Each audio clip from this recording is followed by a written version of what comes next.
जय हिंद एवरीवन, स्वागत है आपका इंडियन न्यूज़ एनालिसिस के एक नए एपिसोड में।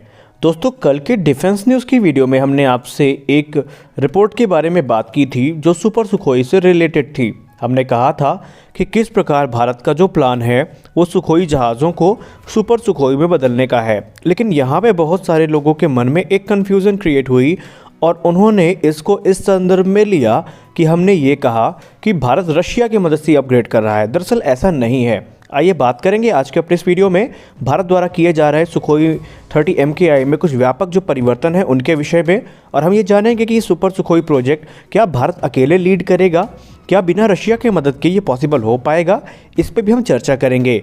तो अगर आप सुपर सुखोई को लेकर के इंटरेस्टेड हैं तो ये वीडियो आपके लिए ही है। दरअसल आपको पता होगा 2016, 2018 और 2019 के शुरुआत में एक चर्चा काफ़ी ज़्यादा हुई थी और वो थी सुखोई 30 MKI को अपग्रेड करने की और इसमें 5th जनरेशन एवियोनिक्स और जो रेडार्स हैं उनको इंटीग्रेट करने की। लेकिन बाद में रशिया की तरफ से जो कॉस्ट थी और वो समय जो था वो काफ़ी ज़्यादा बताया गया था और उसी वजह से भारत ने इस प्रोजेक्ट से हाथ खींच लिया था, क्योंकि भारत को किसी भी कीमत पे ये जो प्रोजेक्ट है वो कॉस्ट इफ़ेक्टिव नहीं लग रहा था। लेकिन क्योंकि अब भारत की खुद की जो डिफेंस इंडस्ट्री है वो इतनी स्ट्रॉन्ग हो चुकी है कि अपनी ज़रूरतों को वो पूरा कर सकती है, तो एक बार फिर से अब इस विषय पर चर्चा ज़ोरों पर है कि क्या भारत खुद अपने सुखोई 30 MKI को सुपर सुखोई में कन्वर्ट करेगा। क्या ये पॉसिबल है?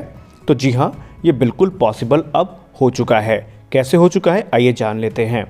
दरअसल आपको पता होना चाहिए कि रशियन डिफेंस इंडस्ट्री ने हाल ही में भारत के जो 200 के आसपास सुखोई 30 MKI एयरक्राफ्ट हैं उनको मॉडर्नाइज करने के लिए एक मॉडर्नाइजेशन पैकेज ऑफर किया है, जो कि सुखोई 30 MKI में एक नई जान फूंकने के समान होगा। लेकिन भारत ने इस पर कोई इंटरेस्ट नहीं दिखाया है। अब क्योंकि आपको एक चीज़ पता होनी चाहिए कि रशिया ने ऑलरेडी अपने Su-30 SM फाइटर जेट्स को काफ़ी ज़्यादा अपग्रेड्स दे दिए हैं और उनको सुपर सुखोई में कन्वर्ट भी कर दिया है। लेकिन अब ये काम भारत के साथ नहीं हो सकता, क्योंकि भारत की जो हिंदुस्तान एरोनॉटिक्स लिमिटेड है वो DRDO के साथ एक मॉडर्नाइजेशन पैकेज लेकर के आ रही है भारत के तकरीबन 200 सुखोई 30 MKI फाइटर्स के लिए, जिसमें इंडियन कंपोनेंट्स काफ़ी ज़्यादा होंगे और रशियन कंपोनेंट्स बहुत कम होने वाले हैं। इस पैकेज में क्या क्या शामिल है और ये अपग्रेड कैसे होंगे, आइए इसके बारे में बात कर लेते हैं। दरअसल ये जो अपग्रेड होंगे इंडिया के, इसका जो मुख्य लक्ष्य होगा वो इसकी avionics, electronic warfare suit, radar को यहाँ पे काफ़ी ज़्यादा अपग्रेड करने का होगा। लेकिन इंजन की अगर हम बात करें तो सुखोई 30 MKI में वही इंजन इस्तेमाल किए जाएंगे जो अभी तक किए जाते रहे हैं, यानी AL-31 FP।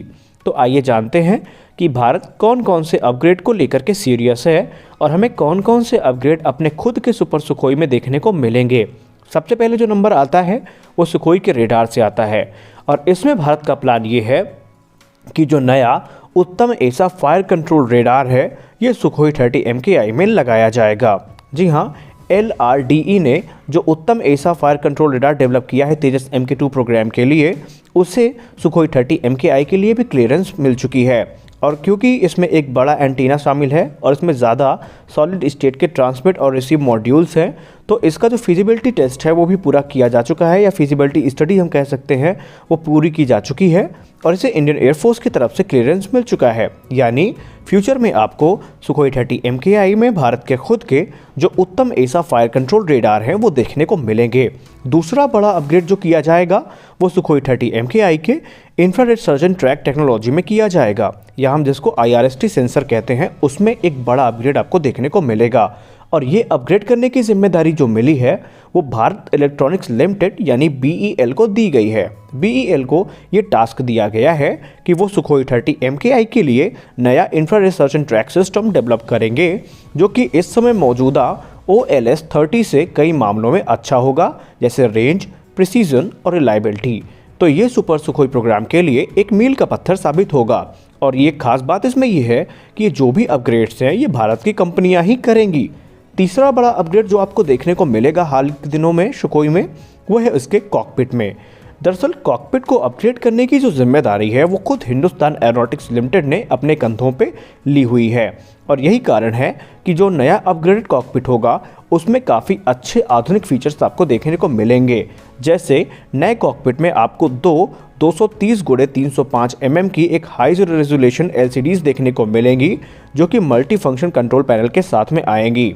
वहीं इसमें 20x30 degree field of view वाला एक बड़ा हेड अप डिस्प्ले देखने को मिलेगा, जो कि SU-35 के कॉकपिट के समतुल्य या ये कह सकते हैं समकक्ष होगा। इसके अलावा अगर हम बात करें इसके कॉकपिट में, तो इसमें आर्टिफिशियल इंटेलिजेंस सिस्टम को जगह दी गई है।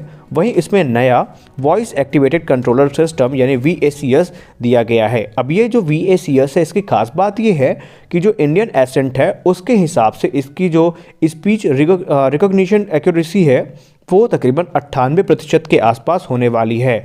यानी जो वर्बल कमांड्स दी जाएंगी उनमें जो एक्यूरेसी की सीमा होगी वो 98% के आसपास होगी। अगला बड़ा अपग्रेड जो इसको मिला है या मिलेगा वो होगा इसका नया डिजिटल फ्लाइट कंट्रोल कंप्यूटर। जी हाँ, और इसकी जिम्मेदारी भी HAL के कंधों पर आई है। HAL मौजूदा सुखोई 30 MKI में जो मिशन कंप्यूटर हैं उनको अपग्रेड करेगा, और ये जो अपग्रेड होगा ये HAL के नए डिजिटल फ्लाइट कंट्रोल कंप्यूटर द्वारा किया जाएगा, जिनकी जो प्रोसेसिंग पावर है वो काफ़ी ज़्यादा होगी, और ये सुखोई 30 MKI का जो फ्लाइट यहाँ पे FCS है उसे और ज़्यादा एडवांस करेंगे। वहीं अगला जो बड़ा अपग्रेड होगा जो मिलेगा सुखोई 30 MKI को, वो इसके एडवांस सेल प्रोटेक्टर जैमर से होगा। यानी सेल प्रोटेक्शन जो जैमर सिस्टम है उसमें आपको बड़ा अपग्रेड देखने को मिलेगा। और ये जो जिम्मेदारी है ये डिफेंस एवियोनिक्स रिसर्च इस्टेब्लिशमेंट यानी DARE के कंधों पर गई है।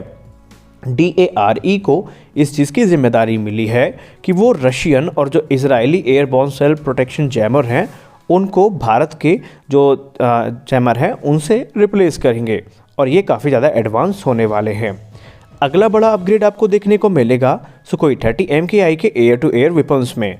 दरअसल सुखोई 30 MKI में पहले से ही अस्त्र MK1 मिसाइल को इंटीग्रेट किया जाना शुरू कर गया है, और इसके अलावा जो अस्त्र MK2 है उसको भी इंटीग्रेट किया जा रहा है, और ये R27 और R77 को रिप्लेस करेंगे। इसके अलावा अस्त्र MK3 का जो ट्रायल है वो भी इसी प्लेटफॉर्म पे किया जाएगा, और जो दूसरे मिसाइल्स होंगी भारत की जैसे ब्रह्मोस NG हो गई या ब्रह्मोस का हाइपरसोनिक वेरिएंट हो गया एयर लॉन्च, वो भी सुखोई 30 MKI में ही इंटीग्रेट किया जाएगा। तो ऐसे कुछ बड़े अपग्रेड से सुखोई 30 MKI को गुजारा जाएगा। तो इसलिए हम ये कह सकते हैं कि हमारा जो सुपर सुखोई होगा उसमें जो 90% से ज़्यादा यानी 90% से ज़्यादा जो कंपोनेंट्स होंगे वो स्वदेशी होंगे, और हमारा सुखोई 30 MKI पहले से ज़्यादा पावरफुल हो जाएगा। लेकिन अभी इसमें कितना समय लगने वाला है ये इसमें इसकी डेवलपमेंट पर आधारित होगा, क्योंकि कुछ चीज़ें ऐसी हैं जो लगभग बन के तैयार हैं और कुछ ऐसी हैं जिनमें अभी काम होना शुरू किया गया है। दरअसल अगर हम रेडार की बात करें तो कुछ ही सालों में उत्तम ऐसा रेडार बन के तैयार हो जाएगा और उसका जो इंडक्शन है वो शुरू कर दिया जाएगा। लेकिन कुछ चीज़ें ऐसी भी हैं जिनमें अभी समय लगने वाला है। कहने का मतलब ये है कि 2030 तक सुखोई 30 MKI को जो नया जीवन है वो पूरी तरीके से मिल जाएगा। तो मिलते हैं अपने अगले वीडियो में, तब तक के लिए जय हिंद।